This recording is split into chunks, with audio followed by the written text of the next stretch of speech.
کے لیے، دین کے لیے تبلیغ کرنا، دین کے لیے کسی کو سکھا دینا، کچھ ایسا کام کر کے چلے جانا کہ آپ اگر چلے جائیں لیکن آپ قبر میں بھی چلے جائیں تو آپ کو یاد رکھا جائے، اور آپ قبر میں بھی چلے جائیں تو آپ اپنے پیچھے ایسا کوئی کام کر کے جائیں کہ جس کی وجہ سے آپ کا ثواب جاریہ کا سلسلہ نہ ٹوٹے. کیونکہ نبی کریم علیہ السلام نے ارشاد فرمایا کہ جو کوئی نیکی کی کوئی بات کر کے چلا گیا اور لوگ اس پر عمل کرنا شروع ہو گئے اور وہ رخصت ہو گیا دنیا سے، قبر میں چلے گیا، تو اللہ تبارک و تعالیٰ اس کو بھی ثواب عطا کرے گا اور ان لوگوں کو بھی عطا کرے گا کہ جو لوگ یہاں پر عمل کر رہے ہیں. تو جو لوگ عمل کر رہے ہیں ان لوگوں کے ثواب میں کمی کیے بغیر اللہ تعالیٰ اس کے نامہ اعمال میں بھی اجر عطا کرے گا، اس کو بھی اجر عطا کرے گا، ان کو بھی اجر کرے گا. لیکن اگر کوئی ایسا کام کر کے چلے جاتا ہے کہ جو گناہ پر مبنی ہے اور لوگ اس پر آئیں گے تو وہ گناہ جاریہ کا سلسلہ جاری ہوتا چلا جائے گا، تو پھر نبی کریم علیہ السلام نے ارشاد فرمایا تو اللہ تبارک و تعالیٰ ان کو بھی گناہ دے گا اور ان کے گناہ کا وبال بھی اس شخص پہ ڈال دے گا کہ جس کی وجہ سے جاری ہوا تھا.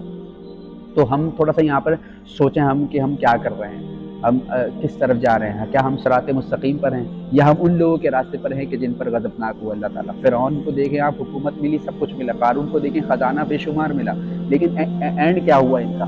اینڈ میں کیا یہ سارا خزانہ لے کے چلے گئے؟ اینڈ میں یہ کیا ساری بادشاہت، ساری دولت شہرت لے کر چلے گئے؟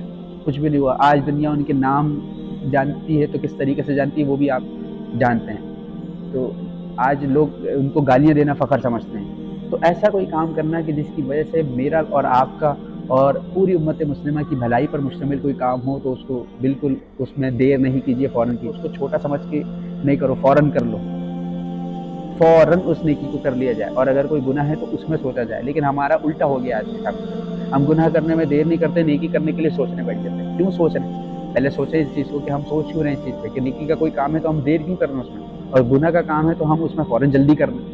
تو اس کا اپوزٹ ہونا چاہیے کہ نیکی کے کام میں ہم جلدی کریں اور گناہوں کے کام میں ہم تاخیر کریں، سست کریں. لیکن اس میں ایسی انرجی بھری ہوئی ہے کہ اس میں ہماری سستی نہیں ہوتی گناہ کے کام میں، اور نیکی کے کام میں سستی ہو جاتی ہے. رات بھر ہم سے جگوا لیں، آپ پارٹی کروا لیں، ہم جاگتے رہیں گے، شاش بچاش آپ کو نظر آئیں گے، لیکن فجر کا ٹائم ہوگا ہم سو جائیں گے. تو ایک 4 رکعت نماز دیکھیں ہم پہ کتنی بھاری ہو رہی ہے. ایکچوئل میں وہ بھاری نہیں ہے، وہ آپ کی اللہ سے ملاقات ہے. تو وہ پریشر آپ کے جو بنا رہے ہیں نا کہ شیطان کے بس اس کے رب سے ملاقات نہ ہو، اس کو غافل اتنا کر دو، اس کو رات بھر گناہوں میں لگاتے رہو، رات بھر جو ہے وہ اس کو آوارگی میں، عیاشی میں، اس میں لگاتے رہو، صبح میں اس کی اللہ سے ملاقات نہ ہو. کیونکہ اگر اس کی اللہ سے ملاقات ہو گئی تو یہ وہ ساری چیزیں پالے گا کہ جو میں نہیں چاہتا، مطلب شیطان نہیں چاہتا، تو ابلیس تو چاہتا ہی نہیں. لیکن اس کے بعد جو ہے وہ شیاطین آپ کو اس طریقے سے جکڑ لیتے ہیں کہ آپ سے اس نماز کی کیفیت میں تو آپ باہر نہیں نکل سکتے. اس کے بعد اگر سے نکل جائیں تو نماز کی کیفیت میں آپ کو اس طریقے سے جکڑ لیتے ہیں. آپ دیکھیں نا، فوراً سورج نکلتا ہے، اس کے بعد نیند پھر غائب ہونا شروع ہو جاتی ہے. کیا ہوا بھائی؟ ابھی تو نیند آ رہی تھی، اس کے بعد فوراً فجر کا وقت گزرا نہیں کہ نیند غائب. تو یہ ہمارے ساتھ ہوتا ہے. تو اس سچویشن کو ہم ہینڈل کریں اور اس کو تھوڑا سا زور، مطلب یہ نفس کے خلاف کام ہے نا ایک. تو نفس کے خلاف کام ہونا کہ اگر مجھے نیند آ رہی ہے، نماز کا وقت آ رہا ہے اور مجھے ایک طرف نماز، تو نماز کو پرائیورٹی دیں کہ میں نماز پڑھ لیتا ہوں، اس کے بعد تو سونا ہی ہے نا. تو میں مطلب کام جو ہے نا ہماری ڈیلی روٹین میں ہے، ہماری ڈیلی روٹین اگر ہم سے پوچھنا تو ڈیلی روٹین میں ہماری ساری چیزیں ہوں گی، لیکن نماز ہمارے ڈیلی روٹین میں شامل ہوگی. نیکی کا کوئی کام چھوٹا موٹا ہماری ڈیلی روٹین میں شامل نہیں ہوگا.